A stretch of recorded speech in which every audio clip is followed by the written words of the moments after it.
Bonjour. Bonjour à tous et à toutes. Et c'est vrai que le Seigneur vous bénisse. C'est un grand privilège d'être dans la présence de Dieu et aussi un grand privilège de partager la parole de Dieu ce matin avec vous. Que le nom du Seigneur soit glorifié. Pour notre méditation de ce matin, nous allons lire un passage dans l'Évangile de Luc, chapitre 5, à partir de versets 1 à 11. Luc 5, 1 à 11. Comme Jésus se trouvait auprès du lac du Génézareth et que la foule se pressait autour de lui pour entendre la parole de Dieu, il vit au bord du lac 2 barques où le pêcheur était descendu pour laver le filet.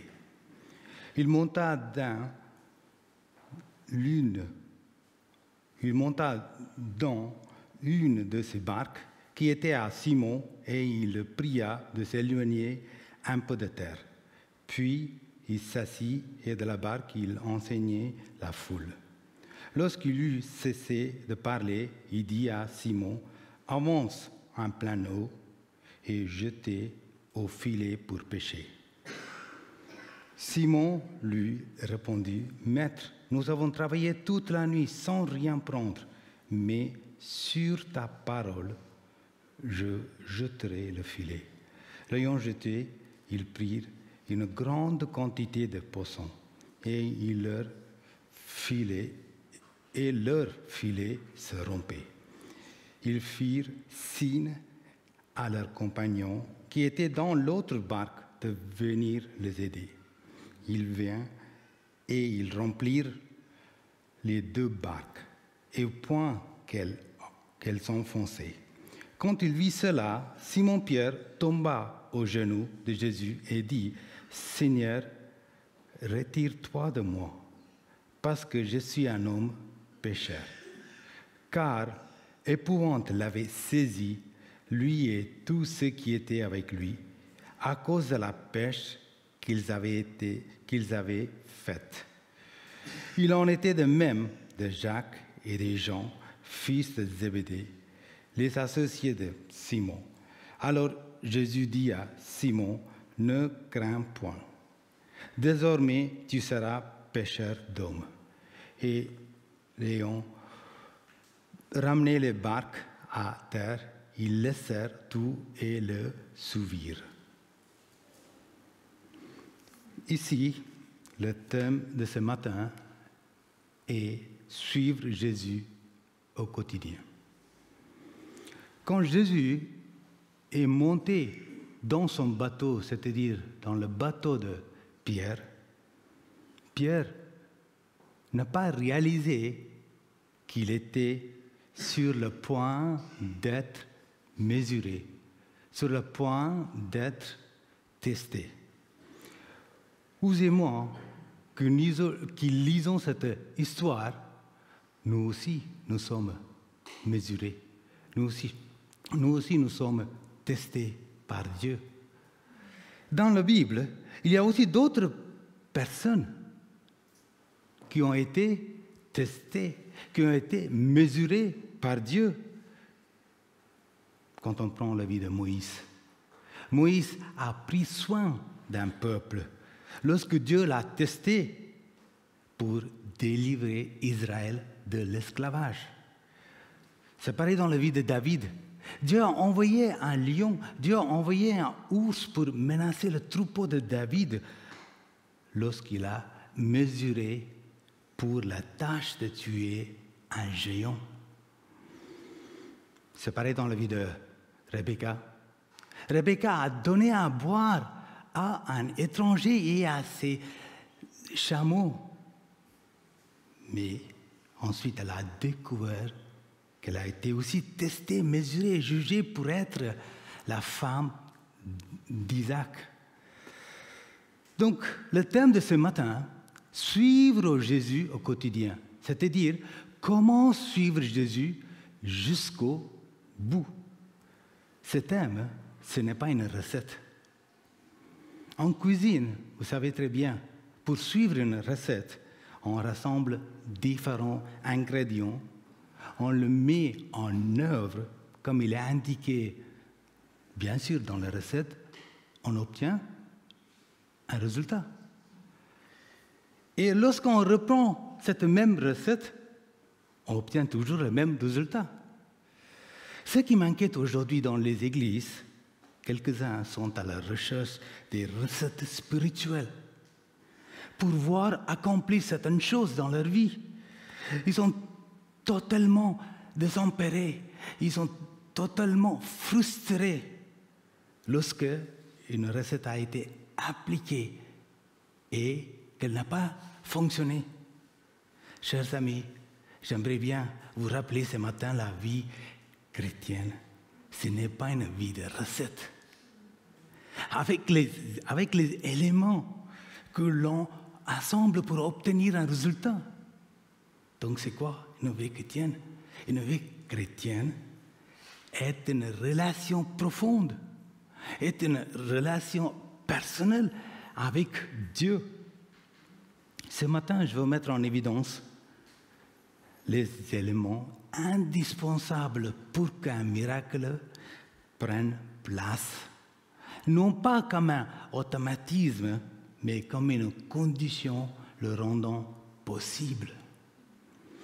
Quand le divin est présent, ici surtout dans ce passage-là, l'impossible devient possible.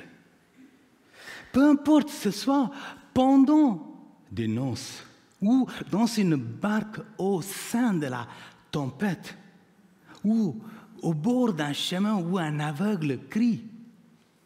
Lorsque le divin, le Créateur, est présent, le surnaturel prend place.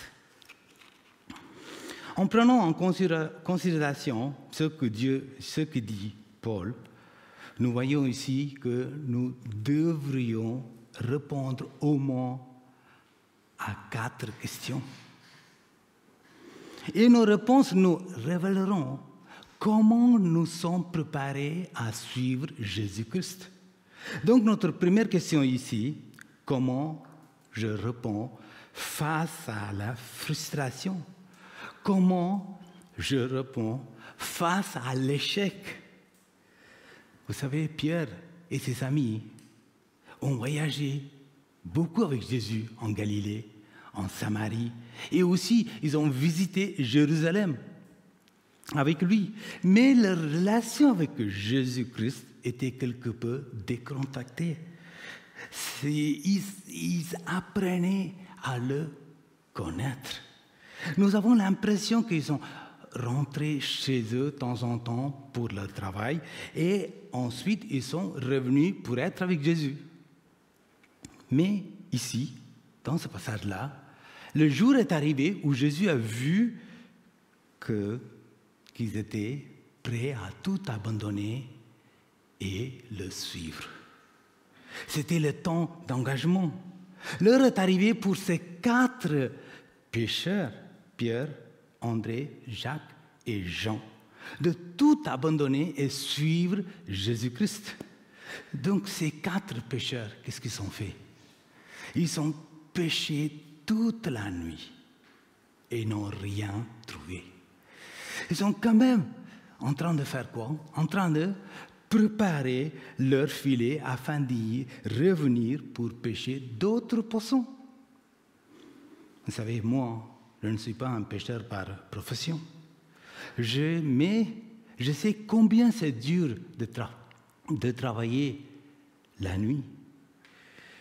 Mais si j'avais dépensé toute la nuit à pêcher et que je n'ai rien trouvé, je ne serais pas en train de préparer ou nettoyer mes filets. Je le vendrai une fois pour toutes. Mais les vrais pêcheurs professionnels ne sont pas des gens qui démissionnent leur travail. C'est peut-être pour cette raison que Jésus avait au moins 7 pêcheurs comme disciples dans son équipe. Pierre et ses amis ont expérimenté une nuit décevante, ont expérimenté une nuit remplie d'échecs. Mais cela ne va pas les empêcher d'autant de réessayer. Ils étaient dans le barque, en train de raccommoder, en train de nettoyer les filets. Lorsqu'on lit dans la Bible, on peut voir que les enfants de Dieu ont expérimenté l'échec dans leur vie. Parfois, c'est de leur faute, et parfois, non. Mais ici, dans le cas de Pierre et ses amis, c'était une partie du plan de Dieu. Jésus peut aussi bien garder les poissons hors du filet, tout comme il peut les faire rentrer dans le filet. Si Pierre avait fait une bonne prise la nuit d'avant, il aurait été hésitant de sortir encore une fois. Mais sa déception a ouvert la voie pour sa réussite. Oui, chers amis, mais sa déception a ouvert la voie pour sa réussite. Il ne pouvait pas contrôler les poissons dans la mer. Mais par contre, il pouvait contrôler la confiance, il pouvait contrôler la détermination dans son propre cœur. Dieu a une façon de déconcerter le monde et confondre le diable en changeant les échecs visibles en succès pour sa gloire. Parmi les inventeurs de l'histoire, on doit beaucoup à Thomas Edison, détenteur de plus de 1000 brevets. Le plus connu de ses inventions est la lampe à incandescence. Il s'est surtout distingué par sa persévérance. Malgré ses échecs, quand on lui a demandé s'il avait échoué une fois de plus dans ses recherches, il répondit: je n'ai pas échoué, mais j'ai trouvé plus de 10 000 méthodes qui ne marchent pas. Donc, qu'est-ce que ça veut dire échec? Qu'est-ce que ça veut dire le mot échec? C'est un événement malheureux que nous subissons et qui nous empêche d'atteindre le but que nous nous étions fixés. C'est-à-dire se manquer la cible visée. Bien sûr, chers amis, chacun a connu l'échec sur une échelle plus ou moins grande, dans un domaine ou dans un autre domaine de la vie sentimentale, familiale, professionnelle, sociale, morale, spirituelle, etc. Peu importe. Ce qui compte, c'est la manière dont nous affrontons l'échec. Nous connaissons l'histoire de Joseph. Les frères jaloux de Joseph l'ont vendu à l'esclavage. Mais Dieu a fait de lui le deuxième dirigeant d'Égypte. Satan, il a utilisé Judas à trahir Jésus. Mais la mort de Jésus-Christ sur la croix a vaincu Satan. Et il a acheté la rédemption pour un monde perdu. Avec Dieu, ses amis. Avec Dieu, il n'y a pas de défaite permanente. Il a envoyé son Fils unique dans ce monde. Il a transformé la mort en vie. Il a transformé le chagrin en joie. Ne permettons pas au découragement de nous abattre. Lorsque nous arrivons au bout de nos ressources, c'est là que Dieu intervient. Ce n'était pas le plan de Dieu de laisser quiconque mourir dans le désespoir. Dieu a des grandes choses en réserve pour nous. Lorsque nous nous retrouvons dans le désarroi, alors nous verrons la gloire de Dieu. Mais la seule chose, nous devons garder notre cœur dans l'humilité. Là, nous verrons la bénédiction et la provision de Dieu se multiplier pour nous. Donc ici, Pierre a passé le premier test. Ce n'était pas quelqu'un qui abandonne. La deuxième question, comment je réponds à l'autorité? Vous savez, Jésus avait besoin d'un pupitre à portée de main où il pouvait s'adresser à cette vaste foule sur le rivage. Donc il a demandé à Pierre de le laisser utiliser sa barque. Pierre se préparait pour attraper des poissons, mais Jésus est en train de préparer Pierre à pêcher des hommes. Notre Seigneur prépare toujours le chemin, nous la rend possible et aussi nous la rend facile pour qu'on obéisse à sa volonté. Comme Pierre était assis dans la barque en train de nettoyer, préparer ses filets, il était obligé, d'une part, écouter le message de Dieu. Lorsque vous entendez la parole de Dieu, cela suscite une foi obéissante. Ainsi, la foi vient de ce qu'on entend, et ce qu'on entend vient de la parole de Christ. Romains 10, 17. Pierre avait sa confiance en Jésus. C'est pour cela qu'il a accueilli Jésus dans sa barque. Parce que pour ce qu'il a fait, et aussi Jésus-Christ, il avait besoin juste un endroit pour parler de la foule, pour parler vers la foule. Mais ensuite, il a fait quoi, Jésus? Il a pris le contrôle de la barque. Il a dit à Pierre, avance en pleine eau et jetez au filet pour pêcher. Je me suis posé cette question. Quel droit avait Jésus pour commander et pour contrôler les biens de valeur d'un pécheur?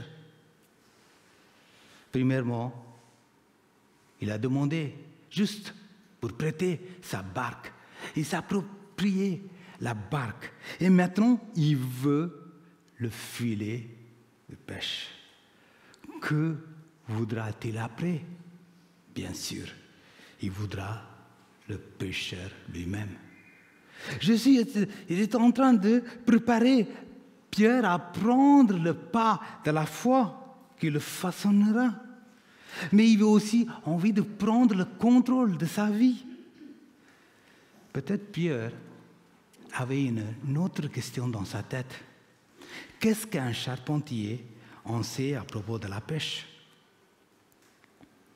Pierre et ses amis pêcheurs savaient, d'après l'expérience en Galilée, il faut pêcher dans l'eau peu profonde pendant la nuit et non en pleine eau en plein jour. Pierre était un pêcheur connu avec une bonne aussi réputation. Le voyant jeter le filet en pleine eau, ses amis qui se tenaient sur le rivage ont dû se moquer de lui. Vous savez, l'autorité de Jésus défie notre expérience. L'autorité de Jésus défie notre réputation. Même ce Jésus, le Dieu Tout-Puissant, il a fait quoi? Celui qui a créé la mer sur laquelle la barque de Pierre a navigué, et aussi même les poissons qui ont été pris dans le filet. Il a aussi créé les matières avec lesquelles le filet et aussi la barque ont été fabriqués. Lorsque Jésus demande ce que nous possédons, il demande seulement ce qu'on lui retourne, ce qu'il nous a donné en première place. Pour en faire quoi? Pour en faire quelque chose d'encore mieux. Malgré ses doutes, Pierre a appelé Jésus maître. Il a accepté son droit de commander. Ça, c'était la clé pour sa vie. La clé pour une vie couronnée de succès, c'est d'obéir à ses commandements. Mais sur ta parole, je jetterai le filet.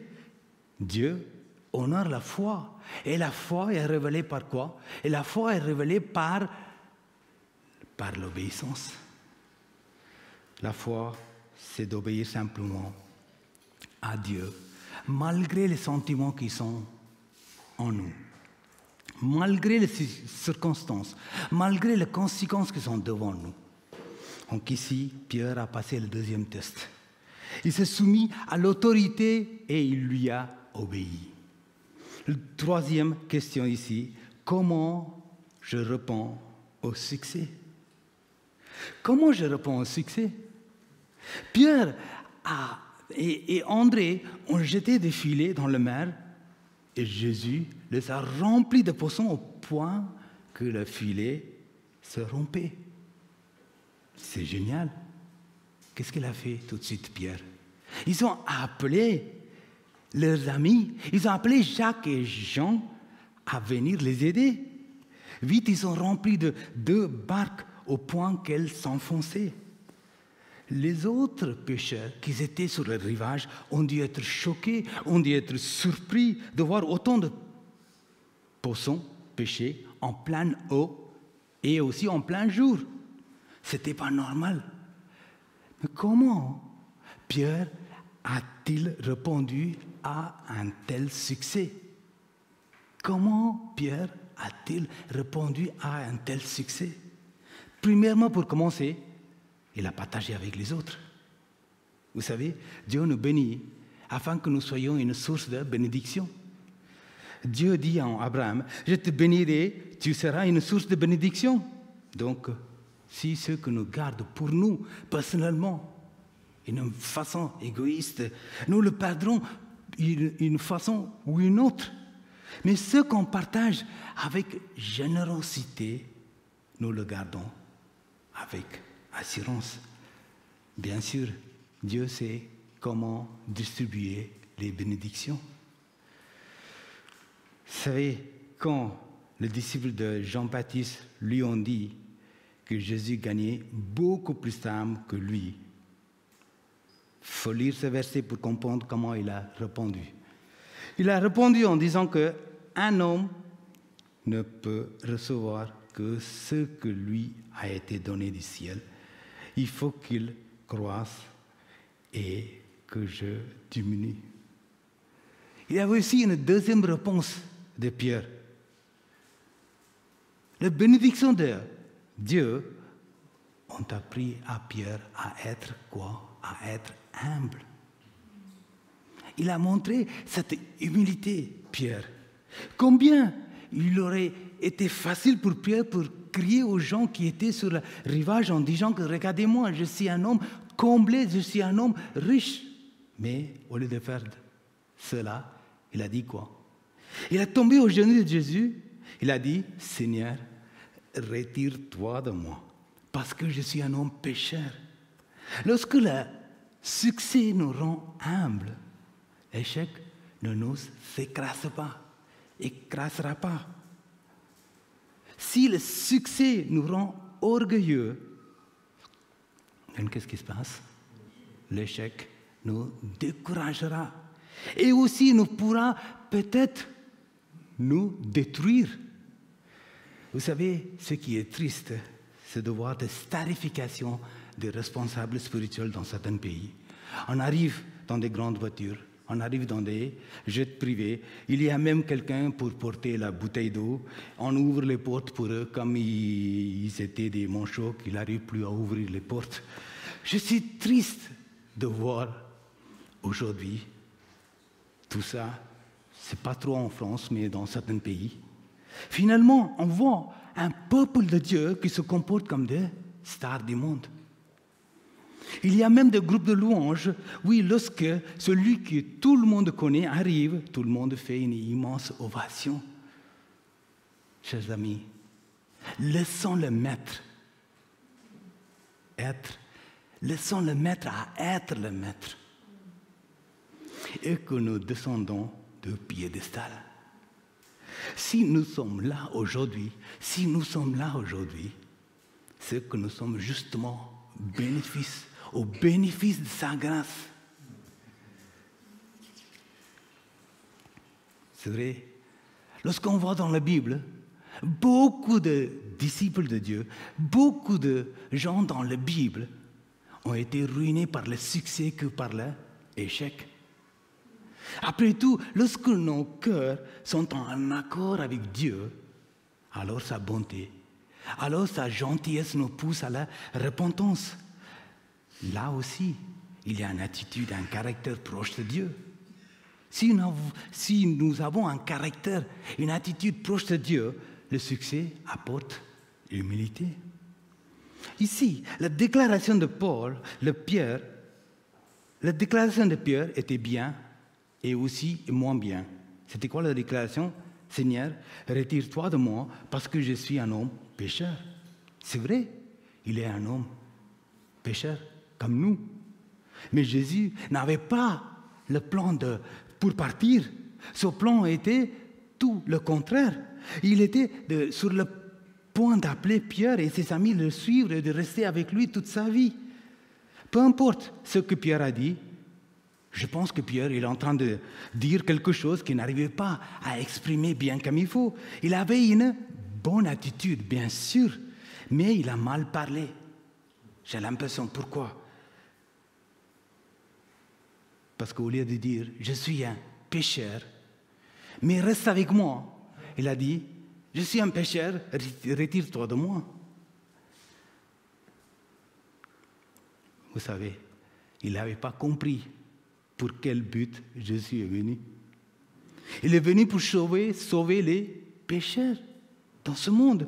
Mais dans ce passage, il est venu vers Pierre avec un but très précis.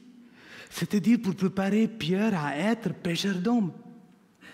Dans la barque, Pierre a senti qu'il n'était pas digne d'être avec Jésus.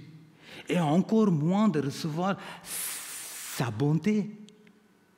C'est remarquable de voir des grandes personnes dans la Bible ont confessé à Dieu qu'ils étaient indignes. Abraham, il a dit qu'il était poudre et cendre. Jacob, il a dit « Je suis trop petit pour toutes les grâces et pour toute la fidélité dont tu as usé envers ton serviteur. » Le roi David, il a prié « Que je suis, Seigneur éternel, et quelle ma maison pour que tu m'aies fait parvenir où je suis. » Job a dit « C'est pourquoi je me condamne et je me repense sur la poussière et sur la cendre. » Paul, il a écrit « Jésus est venu dans le monde pour sauver les pécheurs, dont je suis le premier. » Il se considérait qu'il était le moindre de tous les saints. Qu'en est-il de nous? À quoi ressemblent nos confessions? Lorsqu'ils sont spécialement bénis par Dieu, il arrive que certains s'enflent d'orgueil, alors que Pierre a mûri, Pierre a grandi. Dieu lui a donné d'énormes succès, mais il n'a jamais été orgueilleux de ce qui lui est arrivé. Donc Pierre, il a passé le 3e test. Il a su comment faire face au succès. Notre dernière question ici, comment je réponds à la vie de foi? Ne crains point est une déclaration plusieurs fois. Cette déclaration est répétée dans l'évangile de Luc. Mais que s'est-il passé pour que Pierre ait eu peur? Pour une chose, ce seul miracle. à effacer toute sa formation, à effacer l'expérience passée de Pierre. Pierre devait tout recommencer comme s'il ne savait rien de la pêche. Cela pourra troubler un homme. La plupart des adultes trouvent leur identité et aussi leur valeur dans leur vocation, que ce soit médecin, chirurgien, ou chauffeur, ou enseignant, etc. Mais il faut comprendre une chose, que en tant que chrétien, nous n'avons pas un travail. Nous avons une vocation, c'est-à-dire un appel. Nous sommes appelés par Dieu à accomplir certains buts dans ce monde. Pierre a été appelé à être un pécheur. Mais maintenant, il est convaincu qu'il ne connaît pas grand-chose de la pêche. Donc, toutes les années en tant que pécheur n'étaient pas le gaspillage. Non, parce que Dieu ne gaspille jamais rien. Jésus a appelé Pierre et ses amis à devenir des pêcheurs d'hommes. Ça, c'est le grand miracle de Dieu. Plus maintenant, ils vont commencer à pêcher des hommes. C'est-à-dire quoi?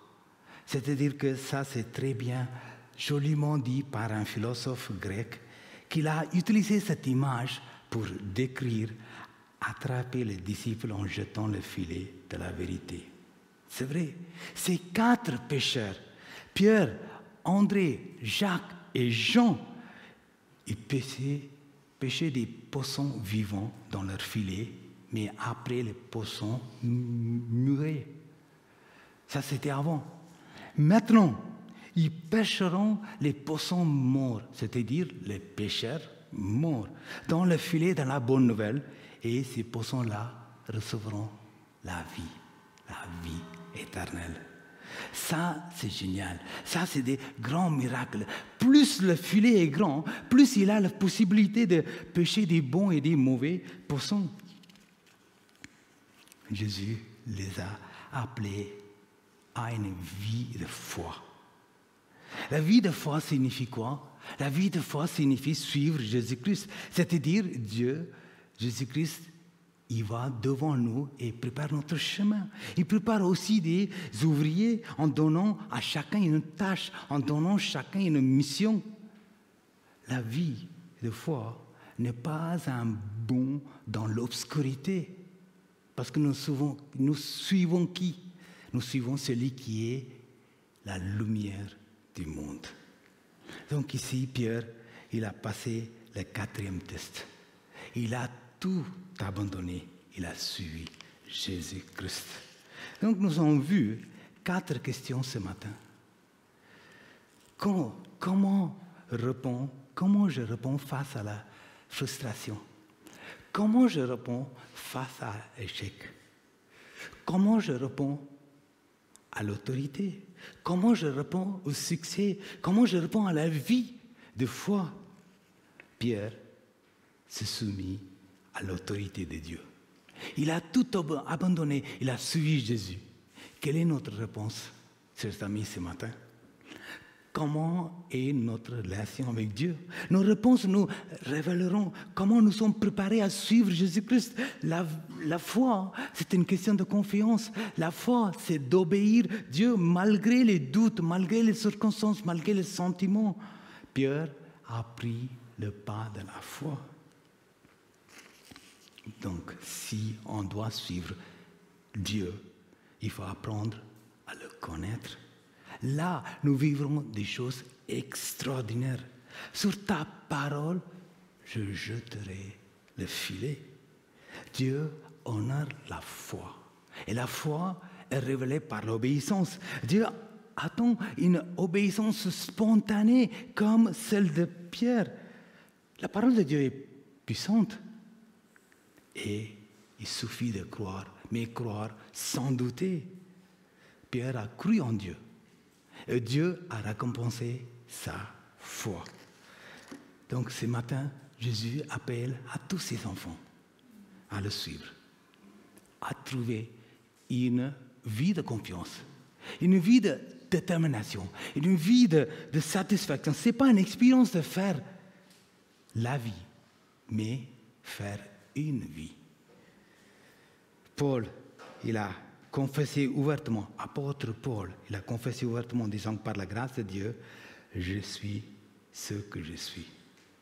Donc, nous allons déclarer ce matin que je suis choisi et affranchi. Tu es pour moi, pas contre moi. Il m'a libéré, il m'a été payé. Je suis l'enfant de Dieu. Nous allons chanter ces chants-là. Et j'invite aussi le groupe de louanges à venir chanter ces chants. En toi, je sais qui je suis. Nous chantons ces chants comme une prière. Amen.